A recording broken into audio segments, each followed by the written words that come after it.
Bonjour et bienvenue à tous dans cette vidéo dans laquelle je vais essayer de vous expliquer les pourcentages et appliquer et calculer un pourcentage. Pour cela, deux chapitres à bien maîtriser, fraction et proportionnalité. Bon alors, commençons par la définition. Un pourcentage, c'est une fraction de dénominateur 100 que l'on note avec le symbole pourcent composé d'un trait de fraction et d'un zéro de part et d'autre. Prenons un exemple, 63%. Comme son nom l'indique, 63%, ça va s'écrire sous la forme d'une fraction avec au dénominateur 100. Je vais avoir 63 au numérateur pour 100 au dénominateur. Ainsi, je peux écrire, et de manière tout à fait équivalente, que 63%, c'est égal à 63 centièmes. Vous avez ici son écriture fractionnaire. Si vous avez compris ça, c'est déjà un bon début. Les pourcentages, évidemment, ça ne vous est pas tout à fait inconnu. Vous en avez déjà rencontré dans votre quotidien, je pense au solde notamment. Mais ce n'est pas le seul exemple qui me vient en tête. Vous rencontrez des pourcentages et vous le voyez quasiment quotidiennement. C'est d'ailleurs de là que je tiens mon exemple. Si, je vous assure, cherchez bien. Est-ce que vous êtes sur votre téléphone? Alors regardez bien en haut à droite dans le coin. Vous allez retrouver votre batterie. En fonction des modèles, il est écrit à côté le pourcentage restant de votre batterie. Gardons cet exemple de la batterie. Vous allez le charger à 100%. Puis à force d'utiliser votre téléphone pour communiquer avec les copains ou pour travailler les mathématiques, bien sûr, il ne va vous rester plus que 50%. Je peux l'exprimer autrement aussi. Je peux vous dire qu'il ne vous reste plus que la moitié de votre batterie, ou autrement écrit encore, un demi. Après tout, 50%, c'est bien la même chose que 50 centièmes. Et un demi, c'est juste l'écriture simplifiée de 50 centièmes.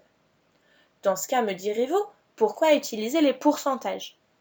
Eh bien parce que nous sommes dans un système décimal, nous avons l'habitude de travailler avec les nombres en base 10, et donc on arrive assez bien à se représenter ce que ça va nous donner en proportion 100.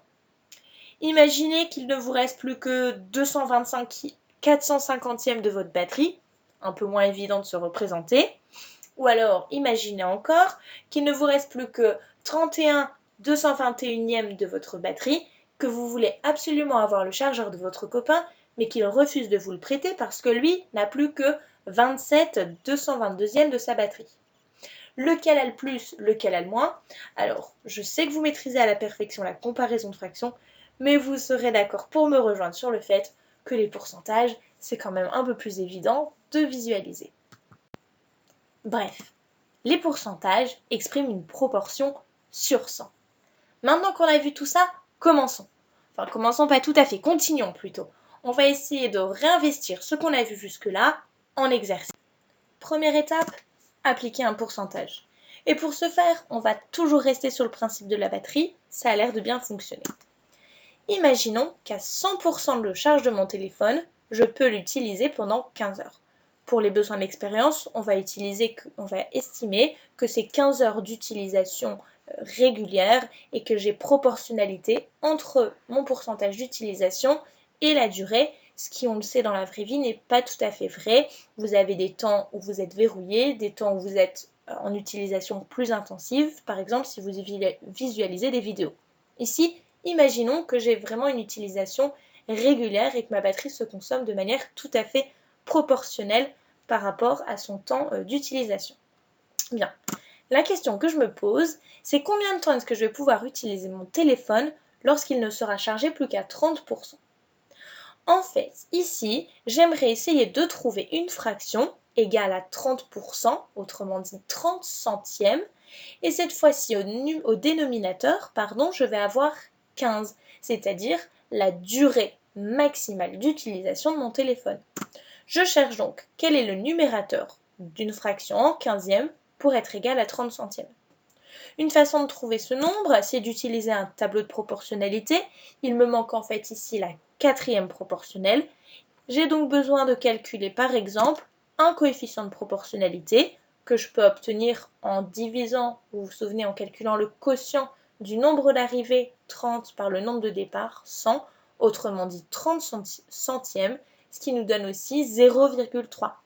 Ici, mon coefficient de proportionnalité, 0,3, c'est encore une troisième façon d'écrire le pourcentage 30%, c'est son écriture décimale. Bien, maintenant, multiplions 15 par 0,3. On obtient environ 4,5. Autrement dit, quand j'aurai encore 30% de batterie sur mon téléphone, je pourrai utiliser mon téléphone encore pendant 4h30. Deuxième étape, calculer un pourcentage. Je viens de recevoir un message d'alerte, mon téléphone va s'éteindre dans 1 heure, il faut que je le branche. Ma question, s'il me reste 1 heure d'utilisation, quel pourcentage de batterie reste-t-il disponible sur mon téléphone? Cette fois-ci, il ne s'agit plus de trouver une fraction avec 15 au dénominateur, mais au contraire de trouver une fraction avec au dénominateur 100, c'est-à-dire trouver un pourcentage, une fraction de dénominateur 100, égale à cette fois-ci 1/15e. Pourquoi 1/15e?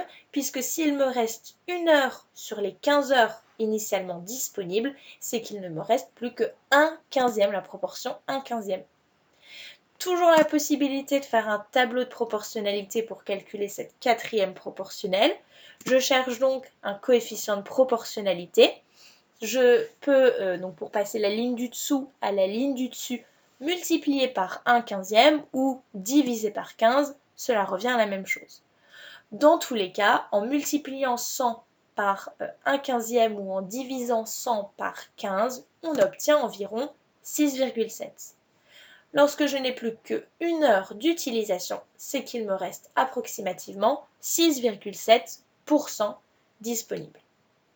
J'espère que cette vidéo vous aura aidé à la fois à appliquer et calculer un pourcentage et à comprendre mieux la notion de pourcentage en elle-même. Je vous souhaite un bon courage pour les exercices et on se retrouve bientôt. Au revoir.